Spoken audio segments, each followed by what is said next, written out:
Hey, what's up, Roxstars? It's Rox with a little bit of talk about what's at the top of the blog. So let's get to it. I say I'm gonna take some time off, y'all. All the cashiers, they was like, somebody stole her truck. It was like you could hear it all throughout the store. This Rox coming to you today with a review for Love and Marriage Detroit, Love and Marriage Huntsville, our book 4, Real Housewives of Atlanta. Let's get to it, shall we?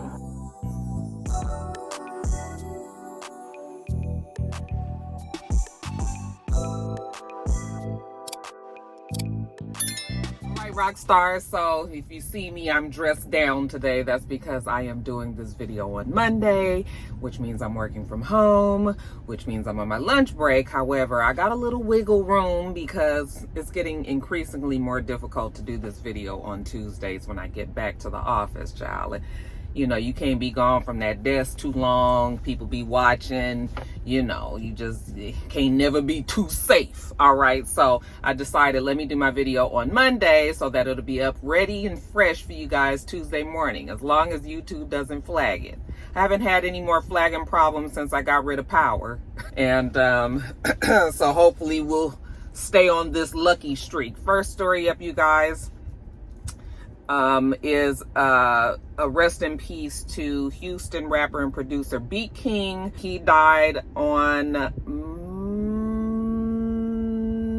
August 15th. Mama named him Justin Riley, and Beat King is Beat King, also known as Club Godzilla, is a very well-known and well-loved rapper slash producer slash was he a club DJ at one time? You guys, I apologize. I don't even want to do too much on this story because I am not familiar with him at all. I do know that Then Leave song. I am familiar with that song, but other than that, I don't know his music. He kind of strikes me as one of those rappers that is just really, really well known in their home city, and has even garnered huge success within their own right, within their city, within their state, and down south as a whole. I think he's well known down south, but I wasn't familiar with him, so I don't even want to be disrespectful and be trying to come up with stuff when I just know I don't know that. I'm gonna tell you guys what they said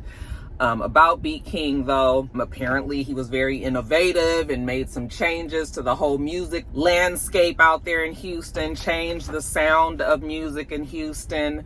And many Houston rappers and many people from the music industry, you know, the hip hop music industry as a whole, have shouted him out and said how much of a loss this was. Very unexpected.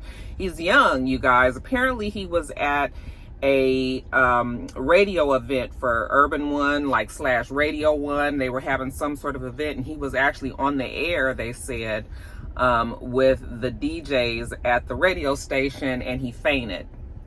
They rushed him to the hospital, and he died later on that day. At first, they weren't saying, you know, what it was that he passed from. You know, that stuff is never our business anyway. But they did finally come out and say, because when you don't say, you know, that's when people start running off with their own narratives. I saw all kind of things that people were saying that he passed from. I mean, the man, they had just announced that he had died, and people was coming up with all kind of things, which would be very irritating if I was a family member and had to read that kind of stuff. So shortly after, they said that he had a pulmonary embolism. And you guys know a pulmonary embolism is when you get a blood clot. My job is emailing me, child. The pulmonary embolism is when you get a blood clot that has made it to your lungs, and you know, you end up passing from that. A lot of people don't die from pulmonary embolisms, but they are very dangerous. And if you don't get to some medical attention quickly, you know, you could die very, very fast. 39 years old is very, very young. And I know a shock. Like, if he hadn't been sick before that, I just know his family has got to be, and I know this, you know, Houston, Texas has got to just be, you know, blindsided and hit with like, what? But I wanted to read to you guys what a representative for his for his family had said. She said, this is from Tasha Felder. She said, today, August 15th, we have lost Club Godzilla. That's his Instagram name. Beat King has been the best part of the club for over a decade. He has produced and worked with so many artists that his sound will forever live. He loved his daughters, his music, and his fans. We will love him forever. Okay, so like I said, he did have the hit song, Then Leave. And like I said, numerous other songs, local bangers. And I mean, I don't know much about him, so I apologize, you guys. But it was like a big shock. Everybody who was anybody in Houston was just very sad with grief when they found out that he had passed. I kind of equate this to being like a local legend in LA who does have worldwide success, however, is mostly well known in Los Angeles. Like a DJ Quick is like what came to my mind when I thought of this. Somebody who should be even more well known than they are. I kind of feel like that's the same with Beat King. Okay, so I'm just gonna leave it to his fans and people who are familiar with his music and his sound. I have seen videos of him talking about how he changed up the whole chop and screw, the sound that you were used to coming from Houston, how he took that and changed it, as we got into the teens of the 2000s. And a huge loss, apparently. He rose to fame in 2010 with his album Kings of the Club, and they said that he had just released a new album last month called Never Leave Houston on a Sunday. That's such a clever little name, you guys. But 39 years old, so incredibly sad. 2 young daughters.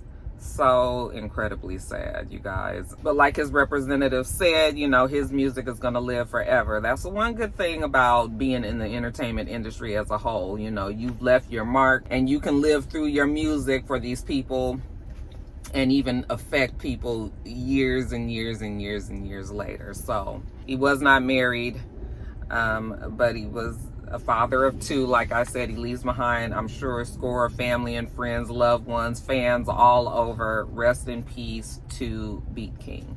All right, you guys, next story up. So apparently, I guess we missed all this in the last 11 years. But Drea Kelly and Cisco Rosado would like us to think that they have had some sort of relationship going on for 11 years. Because the other day, out the blue, and didn't nobody ask for it, mind you, but out the blue, we got a video of a steamy video, kind of dark, of Drea in some lacy, revealing, sexy dress. And she was all hugged up and rubbing tenderly on Cisco's face and, doing a little dance.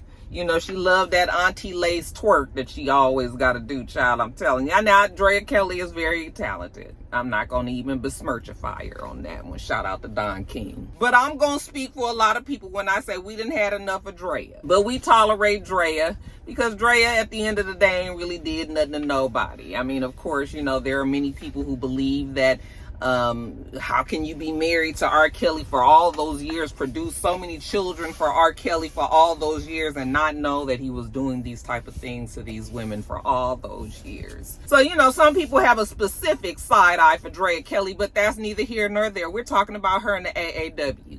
Okay, for those of you guys who don't know what the AAW, he's from the Creep Squad. I ain't threw that up on y'all in a long time, y'all. And he is the administrator of ass whoopings, because that's all Cisco knew how to do on Love and Hip Hop. Okay, you would have thought with all this 11 year shit been going on that they like to say that they've been in a relationship. Well, you know what? Let me rewind. Let me tell you exactly what she said. This was a very cryptic message from Drea Kelly. Of course, I'm calling bullshit on it, but I'm gonna get y'all opinion on what she said. She said, 11 years ago, who knew? Here's to 11 more and then some. At Cisco Rosado, a king to me. You know what I'm talking about. Never forget what I said that night. Okay, all this while she's up here halfway filling up on the man in the video. And I was just like, you is not fixing to pull me into this web of deceit and deception. I know know good and damn well that the AAW ain't been in no damn relationship with Drea. So I had to look at it a little closer, you know, once I got past the real tight look like this. Once I got past that, you know, I read it again and I was like, okay, she's not really talking about a relationship. What kind of relationship? You know, a relationship. I have relationships with my friends. I have relationships with my coworkers. I have relationships with my family members, you know, and then you have your intimate relationship with, well, you know, I guess it would be with one person. All right. She didn't specify what this relationship was, so I'm calling bullshit on it. I think that they are trying to sprinkle on top of this a little sensationalism to get you guys' eye. This shit could be for a video. It could be for a class that Drea Kelly is having for, you know, the aunties, like I said. It could be for anything. Maybe she met Cisco 11 years ago, and that's her homeboy. But you know what? Let's leave out things, you know, let's leave a few things out of the story to throw people off the path. Girl, I hope you know what you're doing, because Cisco and his big pumpkin head ass, I'm just like, girl. At one time, I think we thought that Cisco might be on the up and up. And I think that's right when he first started on Love and Hip Hop. Okay? When he was trying to do the right thing for the baby mama and all of that. That was only for a hot second. Other than that, Cisco ain't been nothing more than a fucking simp, you guys. And I'm just like, why? Why are we going here? We done seen him try to be with Erica. We done seen him try to be with, what Peter Gunn's woman name? Amina. We done seen him try to be with, not Erica Child. What's the other girl that was gay for a little while and then she went back straight? And now we just found out that she's pregnant, about to have a baby. Her, y'all know who I'm talking about. I think I talked about her in one of my top of the blogs. We done seen him with all kind of women. He ain't never mentioned no damn Drea Kelly. Everybody was all like, who knew? Like, did you know that? I said, girl, they didn't even know that. They didn't know that. Y'all know good and damn well them two ain't in no relationship. I mean, they might be trying to do something now, but even that, I got my good eye on that. We ain't doing this with y'all today. We not doing this with Drea and the AAW. Okay? And just in case you guys forgot all the names of the Creep Squad, it's 2 C's, you guys, but it makes an S. That's the Creep Squad. And for those of you guys who don't know what these letters stand for in the Creep Squad, let me remind you. We have the Ho-Ho, also known as Richie Dollars, who was the head of Ho Operations. We have the AAW, who's the administrator of ass whoopings, which would be Cisco Rosado. Then we have the director of Baby Daddies, the DBD, that would be Peter Guns. We also had and we also had that other one.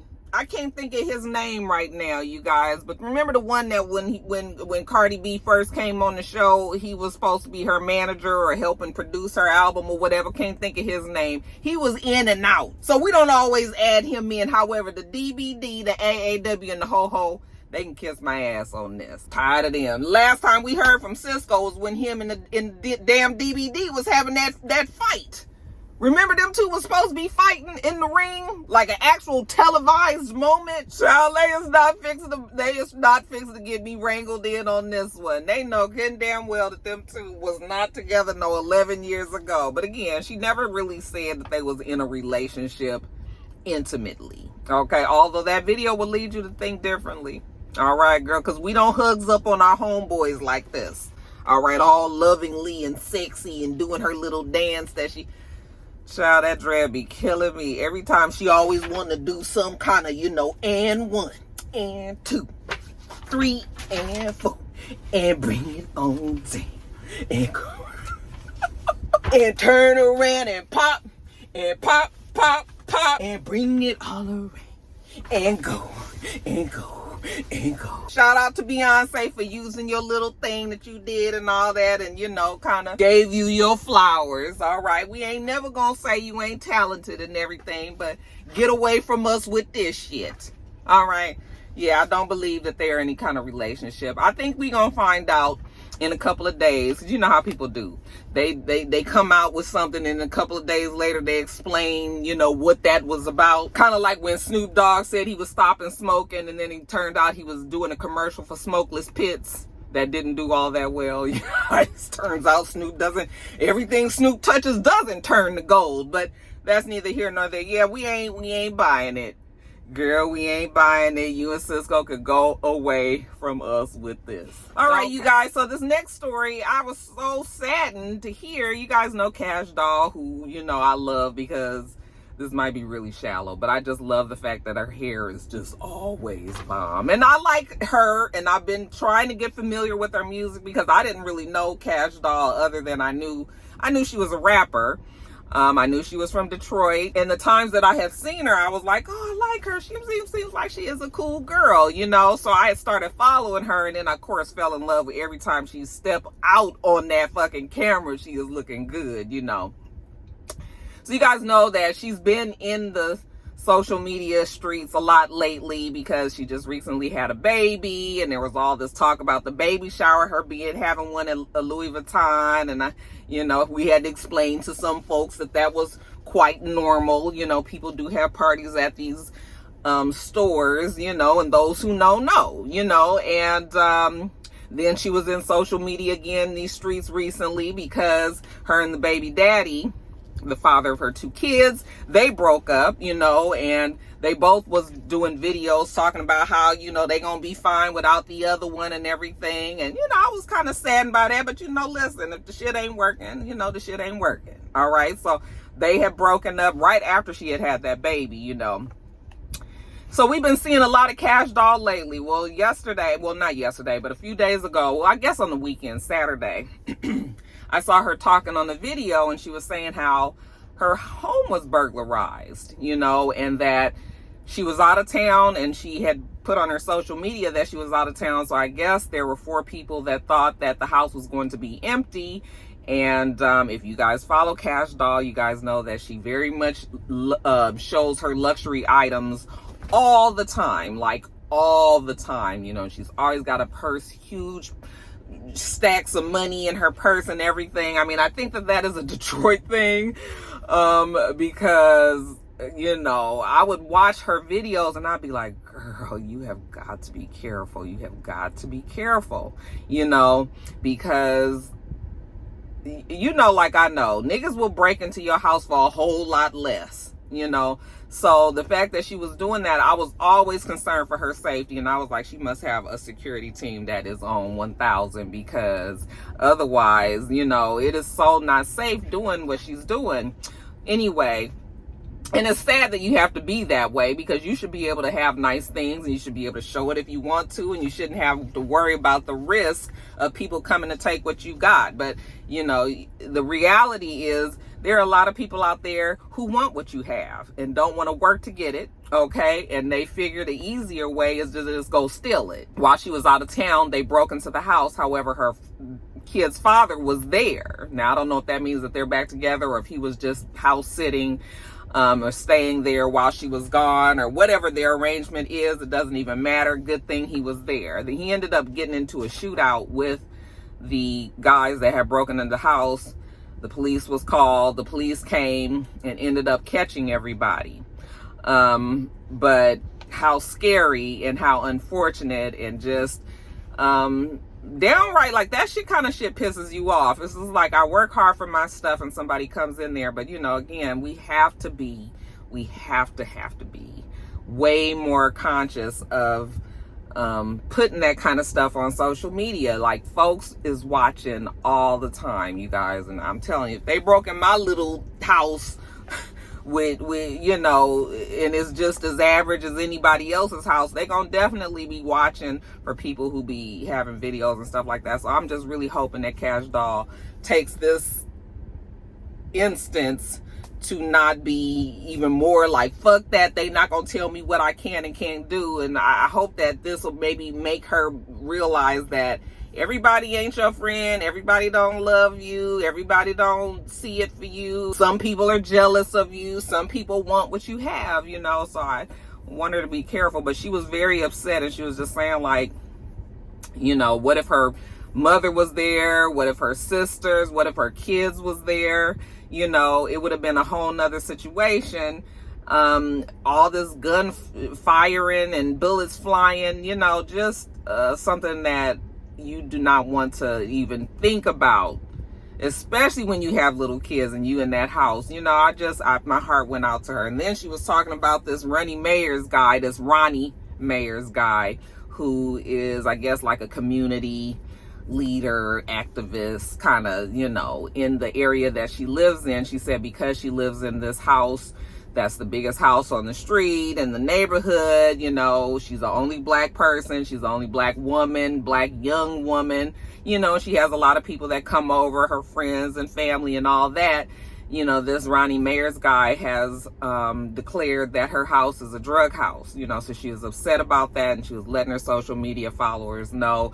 And I'm sure they gave Ronnie Mayers the blues over the weekend, because, honey, she had put his picture up there and everything was like, this is the guy, you know. And it's unfortunate that people think that just because there's black people with money, their immediate thought is drugs. And that Ronnie Mayers guy probably knew that it wasn't drugs, but says those type of things to probably try to run her out of that neighborhood. Okay, this is the one thing about whether or not, like, once you make it and you gotta move to another, you know, you can't really stay in the hood where you was, but you don't just want to go completely the other way and not be around your people. These are the kind of the things that happen sometimes. You get in a neighborhood where nobody really wants you there, and they make it difficult for you. So when you are in places like Detroit or St. Louis, or when you're in places where there is a huge difference in the economic standings of black people as opposed to white folks, then you have stuff like this. Like if she lived in California, if she lived in New York, if she lived maybe even here in Atlanta, you know, you have neighborhoods that are very wealthy and they have both black and white people there, you know. So that's the point that I'm trying to make, you know, and that when you live in a place where there's a stark difference between black folks, for the most part, who are middle class or maybe lower, not really even hitting that high class, that upper class, well, shit, let some people say upper middle class or upper class, then you have stuff like this, them trying to run her out. I hope that they don't, but I also want her to be safe, and I want her to not have to deal with bullshit, you know. So I don't know what's going to come of that story, but I do really hope that Cash, you know, I say this with love, I really want her to not be posting all that stuff anymore, because niggas is out there, and not just niggas, well, you know, niggas of all races, okay, they is out there, and you know, people want what you got. So, you know, be careful, sis. I want you to be careful out there, you know. And I'm sure she's always looking over her shoulder and everything, but let this be like a eye opener. Like, sometimes we just gotta switch it up, unfortunately so. But you know, it's better safe than sorry. You guys, hold your head up, Cash Doll. Hope everything works out for you guys out there. Next story. All right, you guys, the Dream. You guys remember that case that I told you guys about? You know, that the woman, her name is Shanaz Mangro. Remember, I told you guys the story. It was very similar to the story that we got about Irv Gotti and the girl who was claiming that she also was sexually assaulted. But in the Dreams case, again, they got together and they actually were seeing each other, but she was saying that it was all under like manipulation and threat and brainwashing and promises of, you know, helping her career and all of this. But it didn't work out that way, because she was an artist from the Netherlands, I believe, and she moved out here to the US and was working with the Dream. And again, they were seeing each other, but also she said that there were many instances where he forced himself on her, made her do other things. Well, it seems that the Dream, whose mama named him Terius Gestild Diamant. What is Gestild? What national? Who be having that kind of middle name? Because that sounds like that's not something that your average black folk would name their child. So what he got in him? Is he mixed with something, y'all, that we didn't know about? Anyway, his team has asked the court to throw the whole case away, because they're saying that her lawyers are, quote, using the judicial system to propagate a false and defamatory narrative about Diamant. a highly respected black musician in the arts industry for their own financial gain and for his extreme detriment. I mean, I would assume that that's for any lawsuit. But I guess they're trying to say that the case is, I guess in their case, they're almost saying that's like it's a frivolous, no merit type of case.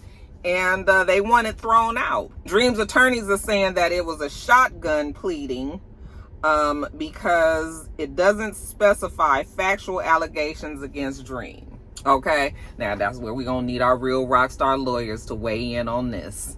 All right, because don't we have to have a case first before we can start saying whether or not allegations are merited or not? You know, it just seems like if that was the case, we could say about any case, like, oh, you know, this is not with merit, you know, and we need to throw the whole case out. It just seems like we need to look, at least the grand jury needs to look at some evidence, you know. I don't know. It just seems like, I mean, I'm sure that they do throw out cases a lot when it just seems like if somebody just came up with some shit. But especially in today's day and age, will the court just easily say, okay, no, we're going to throw this out because, you know, whatever. We'll see. Shanaz's lawyers don't seem to be too worried about it. And they said that, you know, they're still looking forward to their day in court. The Dream's lawyers are saying if they can't get the whole case thrown out, then they want the evidence to be very limited to strike out like scandalous type material. Things that just really sensationalize a story. Kind of how they're saying the lawyer who's representing, you know, that guy who's suing Puffy, and I think he's representing 2 or 3 other people over there as well. They're saying that a lot of the way he wrote up his legal paperwork was very scandalous, very kind of like tabloidish and all of that. So Dream's lawyers are saying we need this to be limited to the facts of, you know, and not just some way out shit that she done made up and is going to present to the case and is going to end up making him look worse, whether or not it's true. Because, you know, once you put some certain stories out there in the air, a lot of people believe it. Okay, so they're trying to get that taken care of. Yeah, real rock star lawyers, you let me know how that's gonna work out for him.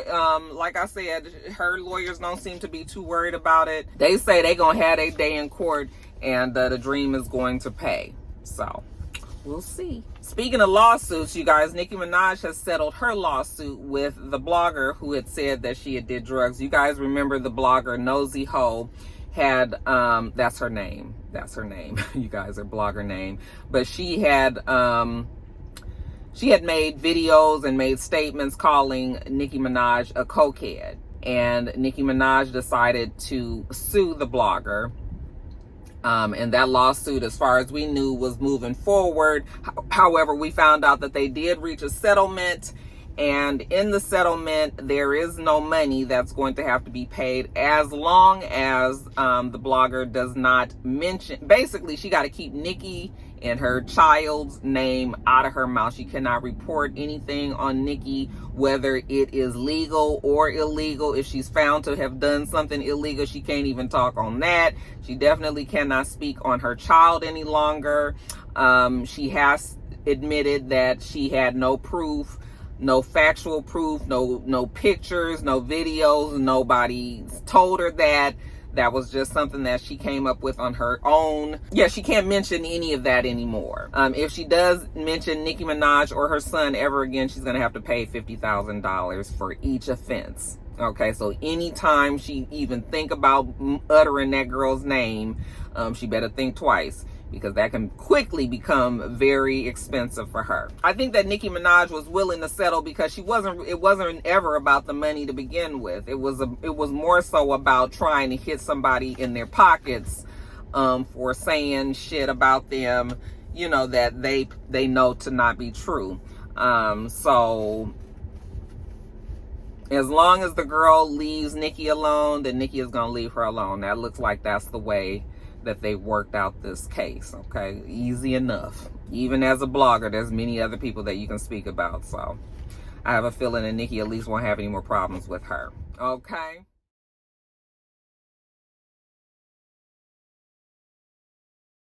All right, you guys, that is it for this video. You guys, we do this every single week. So make sure that you thumbs up the video, comment, and subscribe, and make sure you come back.